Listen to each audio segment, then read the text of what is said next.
Hello and welcome, guys, to Zebraman, aka the People's Podcast. We're in Pubtown to visit our brother, friend of the show, Luyolo Mkentane. Is an award-winning journalist. He's a reporter. He's been around. He's experienced in the field of news. Luyolo, thank you so much, man, for joining us. This is the first time that we're speaking this year in 2025. Yes, man. Thank you so much for having me. Indeed, it's been quite eventful year, 2024 that is. So one had to, go recharge his batteries over the festive season. But here we are now, 2025. Started off on a busy year. We've seen the GNU partners not really agreeing on issues pertaining to, tax, the budget Yes. speech being, postponed. We've seen also Duduzile Zuma being held over the coals, disciplinary Yeah. action being taken against for lashing out or, for hair slurs that were posted on social media against the Secretary General Floyd Shivambu. We've seen Yes. also, the government signing a 3-year wage deal with public servants, so Yes. they'll be basically getting, I think, 5.5% wage increase this year. And then in Yes. the outer years, it's going to be linked to inflation. So I think other issues that make news is Panyaza Lesotho announcing during the State of the Province address that they are working on a plan to basically have all of the Gauteng's 11 municipalities, Yes. law enforcement agencies to basically work under one roof, share resources and all that in a bid to clamp down on crime in the province. Yes. As you know that Gauteng has got this bad reputation that is the gangster's paradise of South Africa. Yes. Also, we've seen the Affiforum and solidarity movement going to the USA to Yes. campaign against South Africa, saying that bad things are happening here.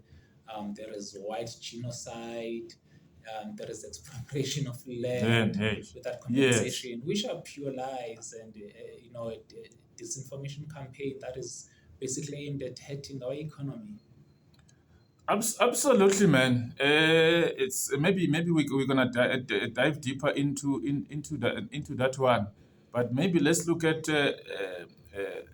before we get into Afriforum, the Premier of Gauteng, Panyaza Lesotho's announcement of the extension of Gautrain. How important is it gonna be for the people in the townships to have access to transport that will assist them when they go to work, like people in the suburbs have been having access to it?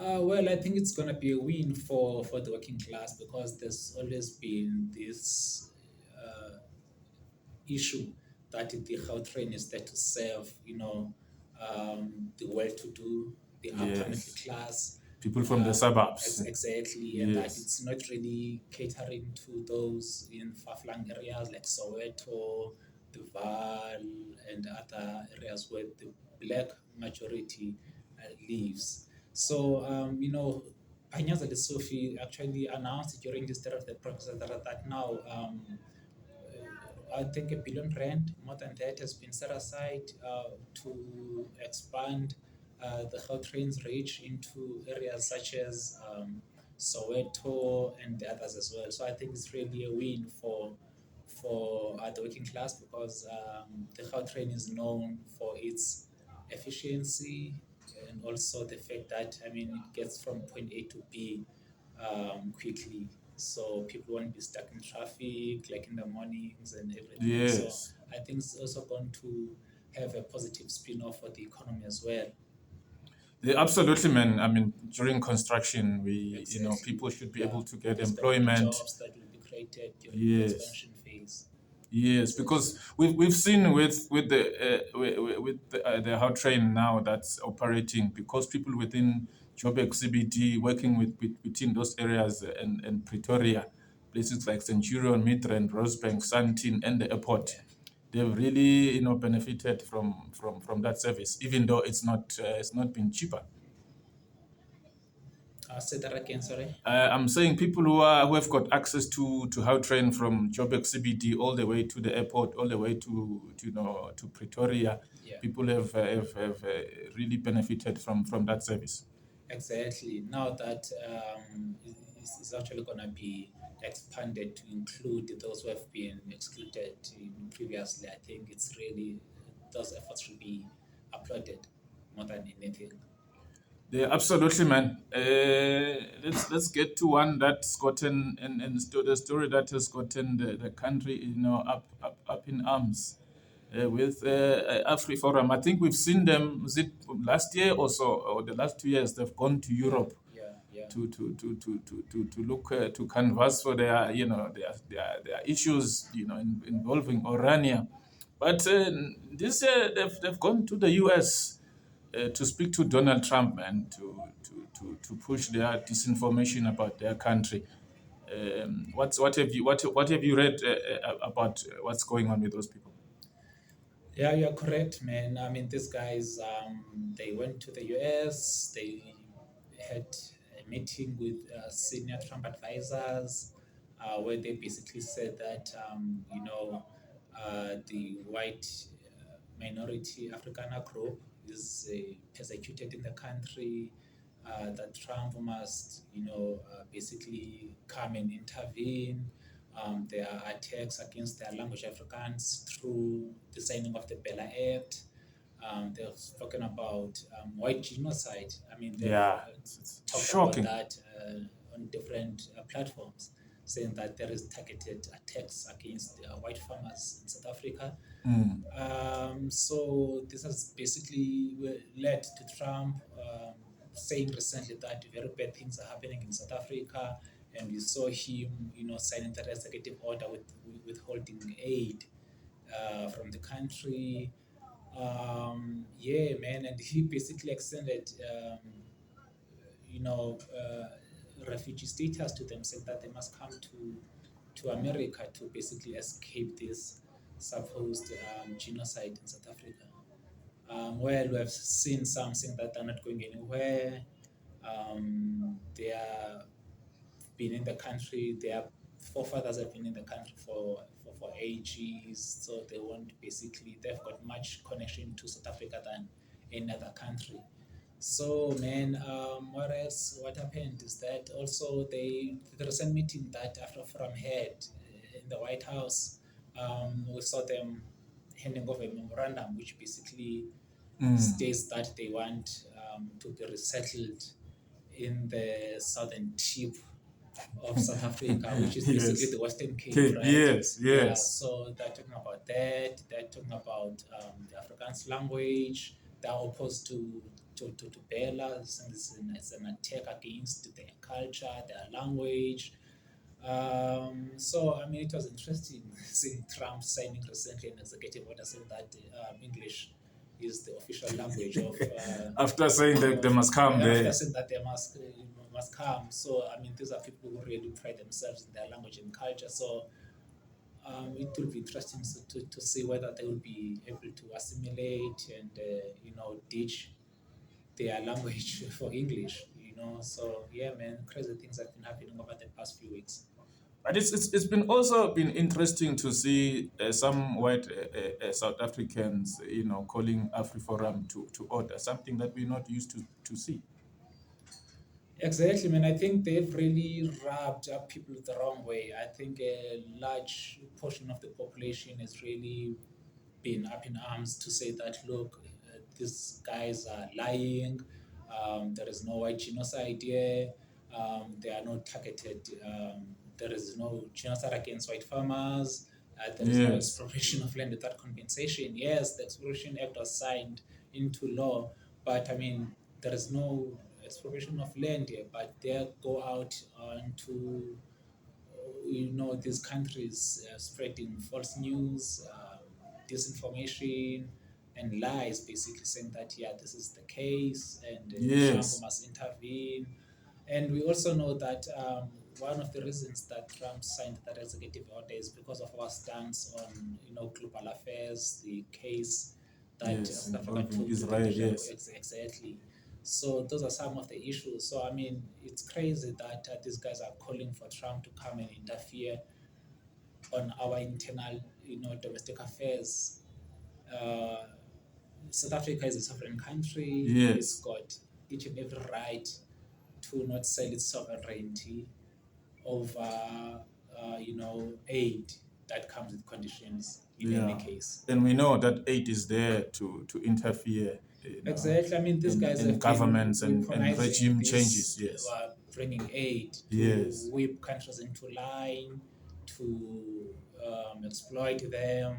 I mean, we saw Trump during that very highly publicized meeting with Ukraine president saying that Yes. they want a minerals deal on the table.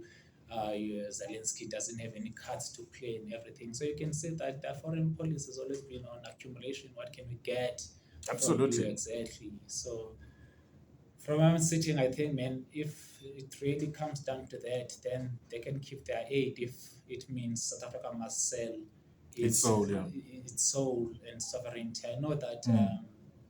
that aid was basically used to address issues of HIV and AIDS in the country. I believe that South Africa could actually plug that hole if it were to, address issues of corruption, fruitless and wasteless Expenditures, yes. exactly all those fruitless, wasteful, irregular expenditures, which basically run into billions Absolutely. of rand Yes. if one Yes. looks on what has been happening over the past year. So we could easily plug that hole Absolutely. and not rely on any alleged superpowers that want to weaponize their strength and superiority or economic strength to whip us into line, to look down at our domestic and global principles. So I want to say that indeed, South Africa must not fold. Absolutely, my brother. It was quite interesting as well because a lot of people were looking at government or or the president to say what must be done to punish these people who go and commit acts that have been labeled as treasonous against South Africa. Yeah, man. I mean, if you check on social media, people have been saying that these are borderline, uh, these borders on treason, and that action Yes. should be taken against these guys, the Affiforum and your solidarity movement leaders. Actually, I think the Hawks boss has actually confirmed now that they are investigating cases of treason that have been opened by members of the public against them. Yes. So let's see where that goes and how it ends. Absolutely. Uh, let's now go to the next one, my brother. I think as we conclude, the new mayor of Tshwane, Dr. Nasiphi Moya, has been busy on social media, man. I'm sure you've been keeping an eye on and the happenings of Tshwane. Yeah, she's been receiving a lot of love on social media. With people Yes. saying that, hey, can we have you as our mayor? You can take our data Morero. Can you please have you as our mayor? Yes. She's like been on the ground, really. We have seen her posting videos, delivering basic services to communities. She's been in the townships. She's been in the suburbs. So people really love a leader who is seen to be doing something in terms of addressing their socio-economic challenges. And as you would know that the previous administration was accused of prioritizing, white areas slash suburbs. So now we have got this mayor who's been, crisscrossing the whole Tshwane metro, delivering services, giving people a glimpse of what is actually happening On on the the ground, ground behind yes, closed yes. doors than when she's in front of cameras, press briefings saying that this is what I've done. People can actually follow online and say, oh, wow, Yes. water is actually being restored in area, oh, refuse is actually being collected. Yes. Which, by the way, I don't think we have to, in the same breath, I don't think we have to really thank the government, fish for swimming, but because of the fact that we know our local government space is failing. So a little progress really goes a long way. And we have seen the president, Cyril Ramaphosa, actually spending a considerable amount of time during the State of the Nation address in February to actually say that this year will be dedicated to capacitating, the local government sector, because it's where is the closest sphere of government to the people. Yes, So yes. That's where the masses are. the masses are. That's where basic services are mostly needed and everything. So if you want a functioning economy, you have to fix how the local government works. That's your municipalities, local councils and everything. Absolutely, my brother. Can we say now with the emergence of social social media in South Africa, not only in South Africa, that if you are a government official or a minister or a mayor, without you showing what you are doing, posting and showing the work you are doing, you might not be seen as working. You need to be able to share with the masses what you're doing, similarly to what Gauteng Mackenzie is doing. How important is using social media to get in touch with the masses? Well, I think social media is important because I think we're a highly digitized country. I think there's more people using smartphones now than there were 5 years ago.